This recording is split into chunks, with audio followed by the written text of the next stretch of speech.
When looking for the physical origin of Alzheimer's, we usually look in the wrong place. If you bypass the cortex and descend into the brainstem, specifically the dorsal pons, you find a small bilateral cluster of neurons. This is the locus coeruleus.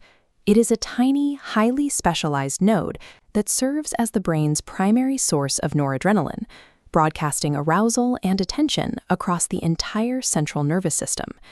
The public perception of Alzheimer's is a disease of the cerebral cortex, the seat of memory and high-level cognition.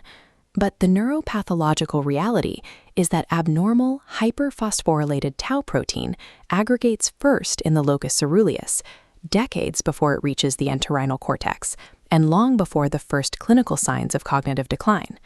This accumulation of pre-tangled tau is nearly universal by middle age. The defining question of Alzheimer's chronology is why this specific subcortical node is the very first structure to break under the strain of aging. The locus coeruleus does not fail first by accident. Its early demise is the predictable result of an extreme operational vulnerability colliding with the withdrawal of a vital biological defense. The operational baseline of a locus coeruleus neuron is punishing. It is autonomously pacemaking, meaning it fires continuously without needing external input. It has a massive, largely unmyelinated arbor to maintain, and its firing relies on a continuous inward flow of calcium. That continuous calcium influx drives a severe and unyielding mitochondrial oxidant stress. The pacemaking activity forces the respiratory chain inside the mitochondria to constantly generate reactive superoxide. The cell also pays a biochemical penalty simply for producing its own neurotransmitter. The autooxidation of norepinephrine generates toxic quinones and reactive hydrogen peroxide, leaving behind dense, dark aggregates known as neuromelanin. A lifetime of managing this internal chemical fire places the locus coeruleus at its absolute bioenergetic ceiling. The neuron operates constantly at the edge of its capacity, with zero margin for error. To clear these metabolic fires and repair its mitochondria, the nucleus requires a scheduled nocturnal downtime. It cannot sustain its daytime firing rate indefinitely. The brain's most oxidatively stressed nucleus can only survive this daily punishment if it receives a perfectly timed, highly specific chemical defense every single night. That nocturnal defense originates in the pineal gland, the brain's chronobiological clock organ and the sole source of native melatonin. If you look at the medical literature, you might assume the pineal gland wires straight into the locus coeruleus to deliver this defense. But the anatomy is clear. There is no direct neural projection from the pineal to the brainstem. Instead, the connection relies on two indirect paths. The first is a humoral conduit. The pineal secretes melatonin into the cerebrospinal fluid and the blood, where it circulates systemically and eventually reaches the locus coeruleus to act as a localized antioxidant. The second path is an architectural shared clock conduit. Both the pineal and the locus coeruleus are downstream slave oscillators. They are both driven by the brain's master clock, the suprachiasmatic nucleus. The locus coeruleus and the pineal are siblings under the same clock. A failure in this upstream architecture degrades the chemical defense, and it removes the tightly regulated schedule required to deliver it. The reason the pineal gland is so critical to the locus coeruleus is that melatonin is not a generic antioxidant. Its pharmacology is a perfect match for the specific vulnerability of the noradrenic neuron. Melatonin is highly amphiphilic. It effortlessly crosses all lipid and morphophysiological barriers, allowing it to penetrate the cell and concentrate specifically inside the mitochondria. Once inside, it goes to work exactly where the locus coeruleus needs it most. It scavenges superoxide right at the site of respiratory chain production, increases electron transport efficiency, and stabilizes the mitochondrial permeability transition pore to prevent cell death. The daily rhythm of melatonin secretion is a highly specialized repair phase, chemically tailored to neutralize the exact toxins generated by the pacemaking demands of the locus coeruleus. But the pineal clock's second service extends beyond protecting a single nucleus. It schedules the nightly state in which the entire brain clears its metabolic waste. Look at this model of the interstitial space. It operates on a noradrenergic date. During healthy sleep, locus coeruleus noradrenaline output must drop. That drop in tone opens the interstitial pathways, permitting the convective or diffusive clearance of amyloid-β and tau proteins. In the earliest stages of Alzheimer's disease, the suprachiasmatic pineal axis degrades, cerebrospinal fluid melatonin plummets, and the locus coeruleus loses its targeted nocturnal antioxidant defense. The immediate consequence is structural. The undefended locus coeruleus physically attrites.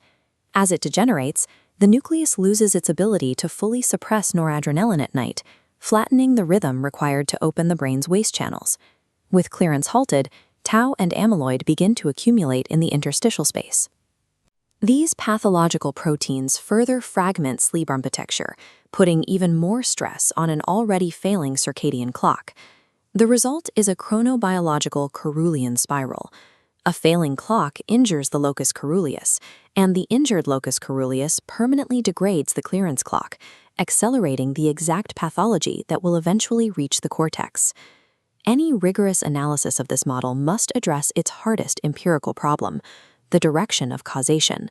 The pineal decline in Alzheimer's is likely not the primary disease. Autopsy data confirms a significant loss of suprachiasmatic vasopressin neurons in early dementia. The pineal gland isn't necessarily diseased on its own. It is functionally disconnected or deafferented by a failing master clock.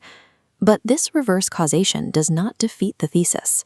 Whether the melatonin loss originates from a primary lesion in the pineal gland or upstream in the suprachiasmatic nucleus, the resulting absence of melatonin at the locus coeruleus is mathematically identical.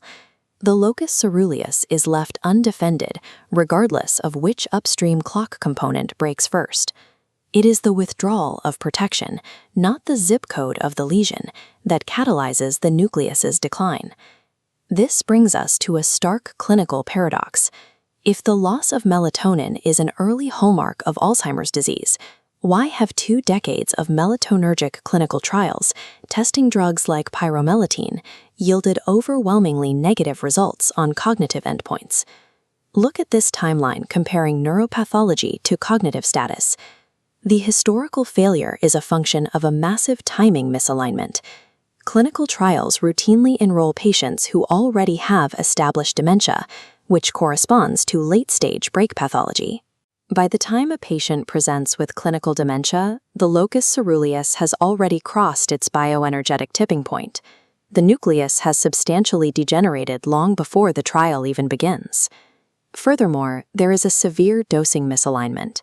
Trials consistently utilized low, hypnotic doses of melatonin, around 2 to 3 milligrams, aimed at fixing sleep behavior.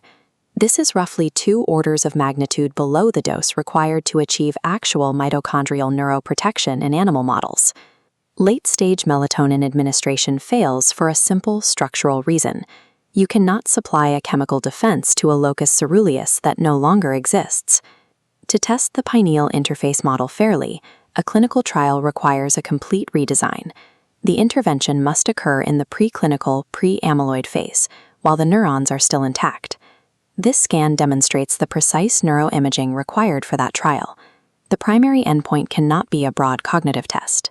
It must be the direct physical measurement of locus coeruleus survival over time, using high-contrast neuromelanin MRI to track structural integrity. Only early, high-dose antioxidant therapy, strictly tracked by the structural retention of the locus coeruleus, can definitively prove or falsify this mechanism. The locus coeruleus fails first because it is worn from both sides at once. It is worked without relief by its own relentless biology, and it is defended without its antioxidant by a failing circadian clock. Treating the biological night is not about reversing Alzheimer's disease. It is about maintaining the specific neurochemical conditions required to keep the brain's most vulnerable nucleus alive during the disease's long, silent beginning.